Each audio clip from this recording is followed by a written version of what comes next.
Hi, my name is James Catania, and I'm sharing this video with you. This is the first time I'm actually doing a time-lapse video of a project of mine, which is the Mandalorian from the new Disney Plus series from the obviously Star Wars universe. So this 3D model, this is a 3D printed model which was given to me by Invent3D. Invent3D.design is their website, and the model itself is from Eastman. It's a very popular 3D model, and it's one of the best that you can find of the material for 3D printing.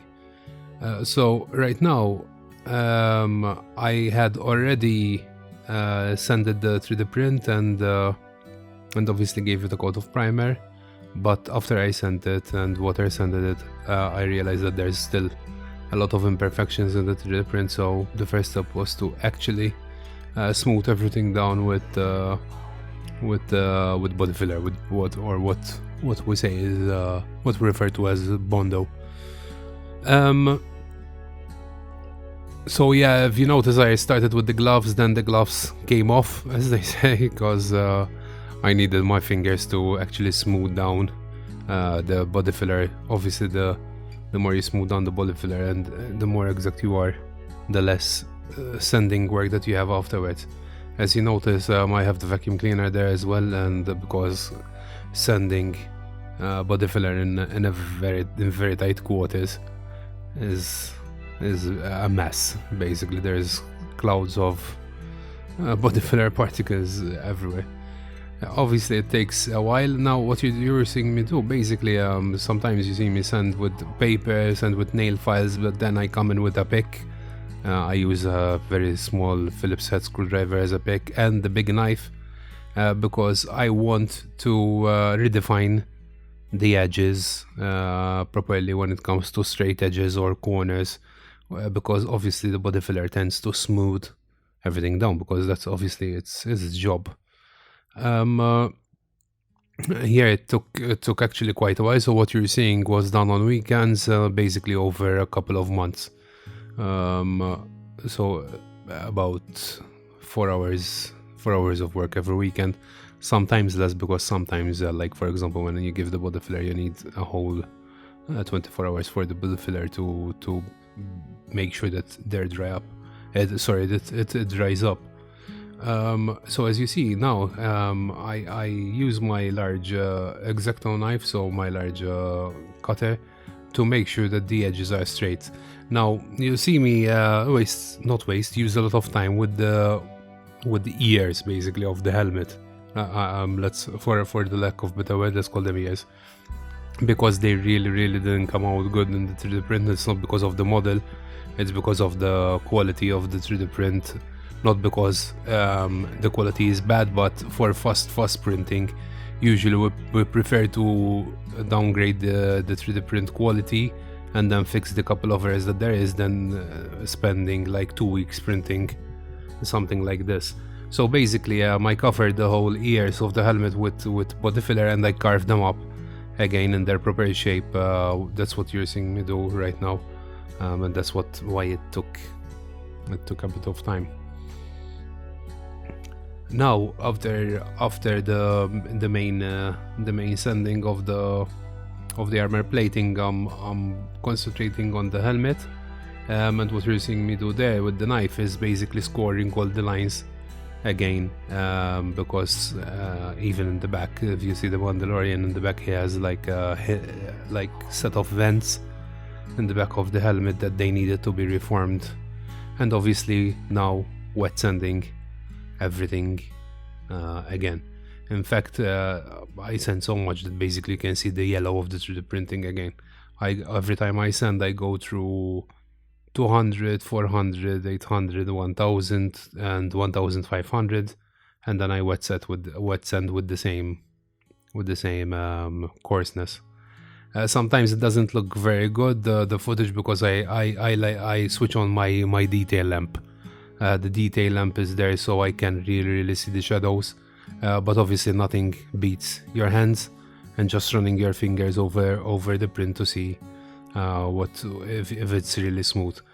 Obviously, after wet sanding, you have to dry it up, and then another coat of primer So this is the second and third coat of primers. What you see there is basically I did the gray primer and then it finished, so I had to continue with the white primers. Then obviously sanding yet again for the fourth time, both dry sanding and wet sanding. Again, going all the way from, no, not from 200, I start from 400, 800, 1000, 1200 and 2000 this time. Obviously now, since this is the base where you're gonna start, in fact I removed the plastic now. I'm happy with the base that I have to start.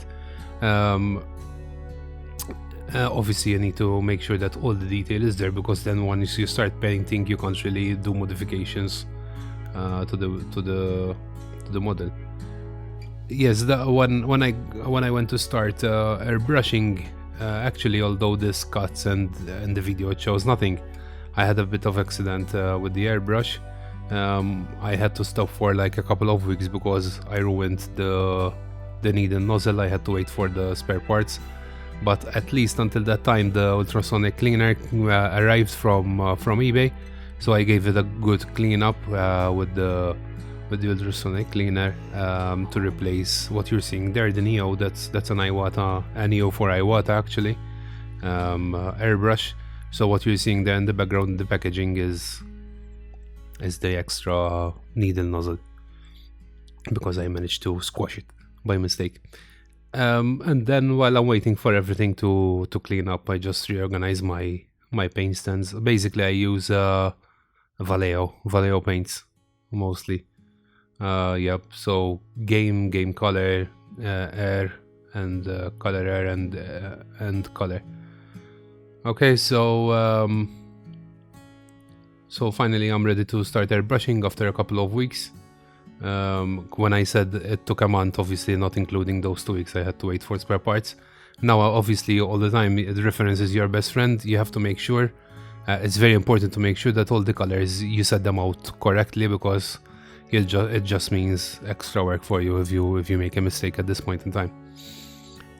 So what I like to start with in a model is I like to put down shadows first. So I put down low lights, so I grab a dark gray and I start doing low lights on the model, so when I start applying paint, I don't have to mix a lot of dark colors and a lot of different colors just to bring out the shadows. So I lay the shadows in the first place. Obviously everyone has their own method of painting, but I like this method myself.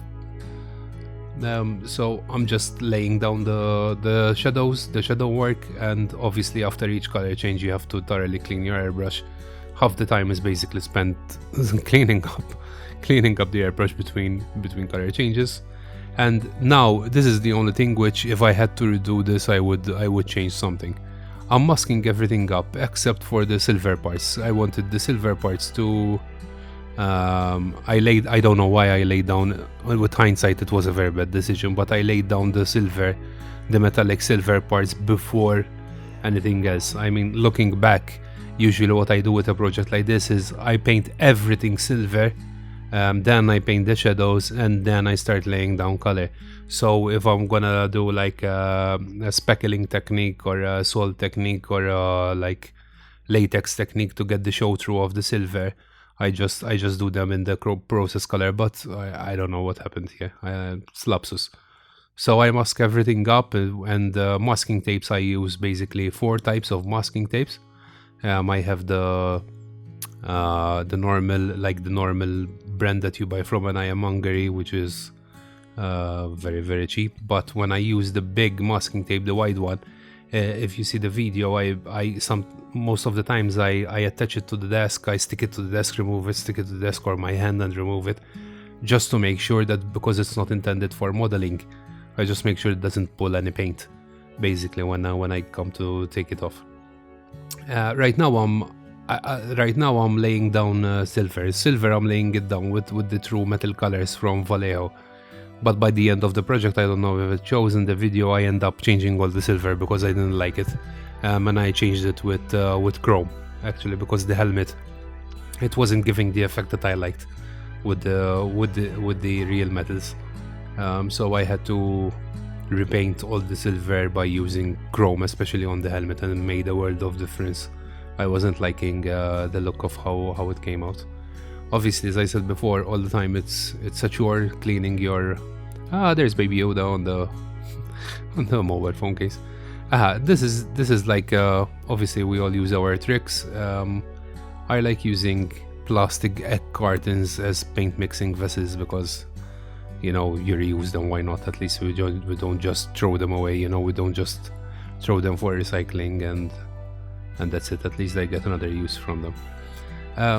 Now this is something else which I'm not really like super happy about, which is the color of the armor. I couldn't, for the life of me, I couldn't mix the real brown that the Mandalorian has, so it came a bit reddish, but the effect was nice. I mean, when everything concluded, it's, you know, with the weathering and stuff, it darkened it up, so, you know, it came not bad.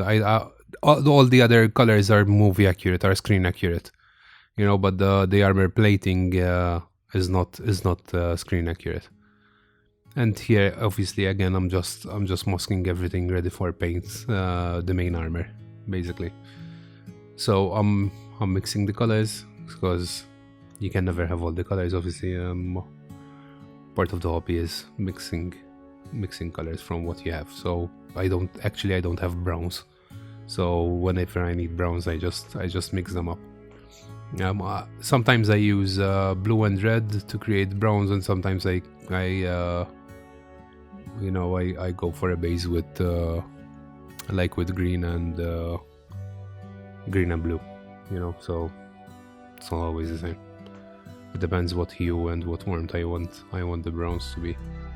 But as you can see here, it's like it came really red. I wasn't like that happy.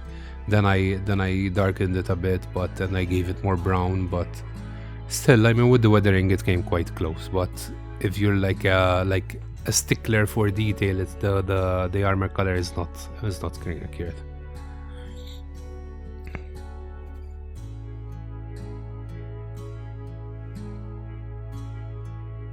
So again, cleaning everything, changing colors, and you know, going over the dark spots.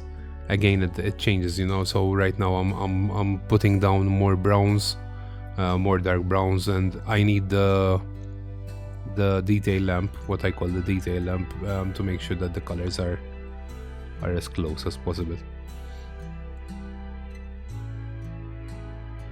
Obviously, after I've done that, I realized what a bad idea was that I laid down the silver in spots, not as a whole armor thing, and I had to refill everything. So what I'm doing right now is basically sponging the silver, just to make it a bit, a bit used, so it doesn't remain that clean. It's part of weathering, really. But since I had the silver out, I just went and undid them.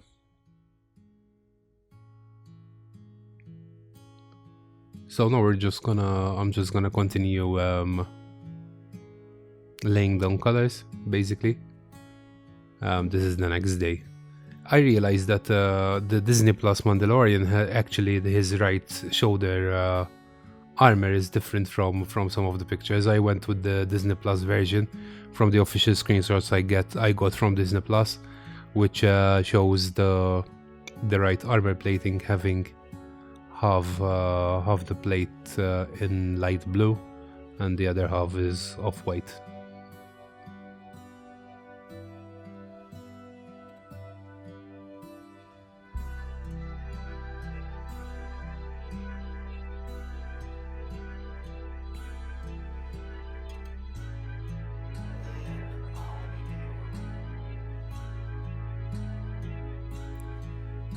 So now as you can see, it's what I said before. So I'm redoing the helmet in chrome, and the difference is incredible. And now I'm very happy with how the helmet turned out using the actual chrome color. This is obviously another day because the helmet is already dry. So although it doesn't show, it's a different day. I take off the masking. again, and I'm gonna start with the main cape. I'm gonna start laying down colors for the main cape.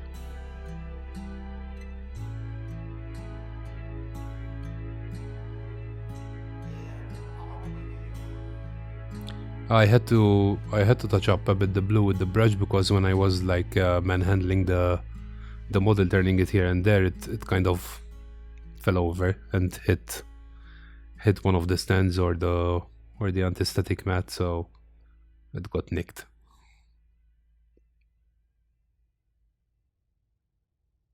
So here I'm using blue and red again to create the brown, because I wanted it to be very, very dark brown. On the pictures you can't really tell if it's like dark grayish brown or dark brown, so I just made the decision of going with very dark brown. And then when I came to weather it, I just gave it a very dark gray wash.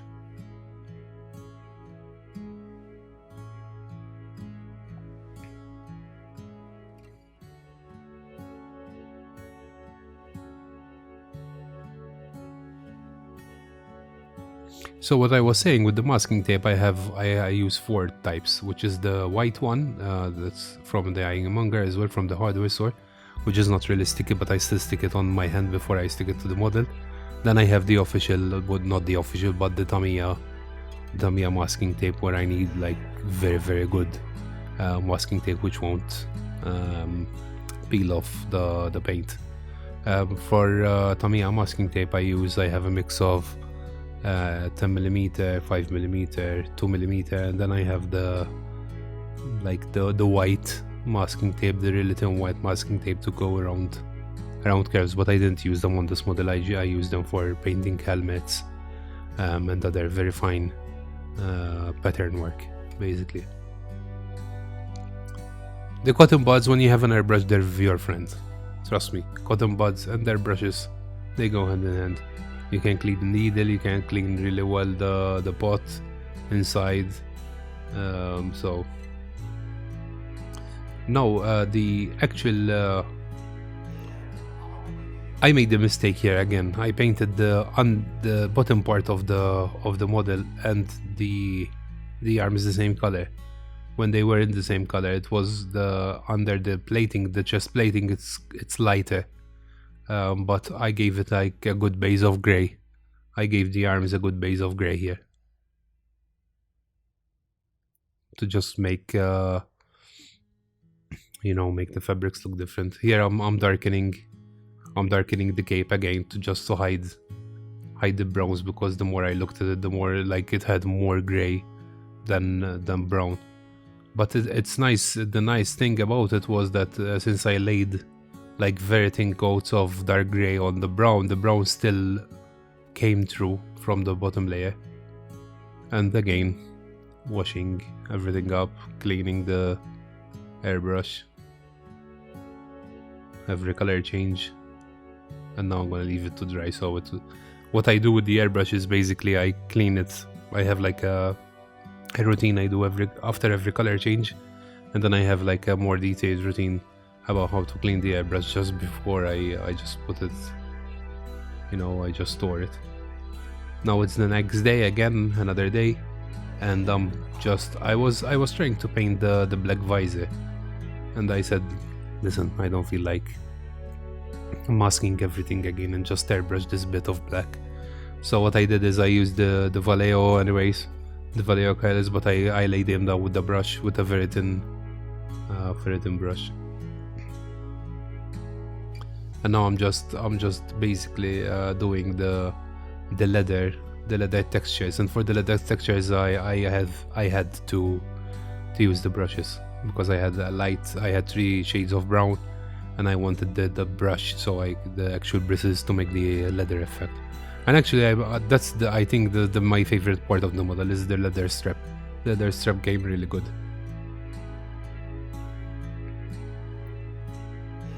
Now I'm mixing the off-white. So for the vest and for the armor, for the right armor plating, they're both the same color. On the screen they're color matched. However, like getting the actual color, it took, although this is obviously a time lapse, it took me a good 30 minutes to get the proper color for the vest and the under vest of the chest under vest and the color for the rest of the right shoulder armor. But I at least I'm happy with how I managed to match the color with what I see on the reference photos. However, unfortunately, you know, I was lazy, and when I was laying down the off-white color, I didn't mask the sleeves, so I had a bit of overspray on the sleeves. But then again, I wasn't very happy with the color of the sleeve, so you know, just mask it all up and just give it another.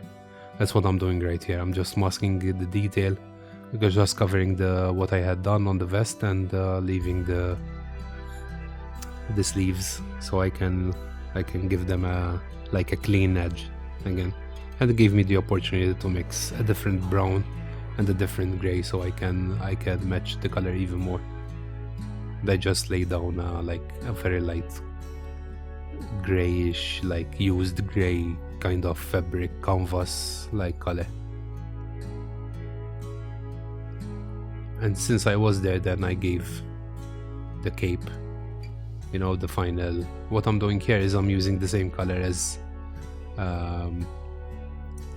shadows on different parts of the model,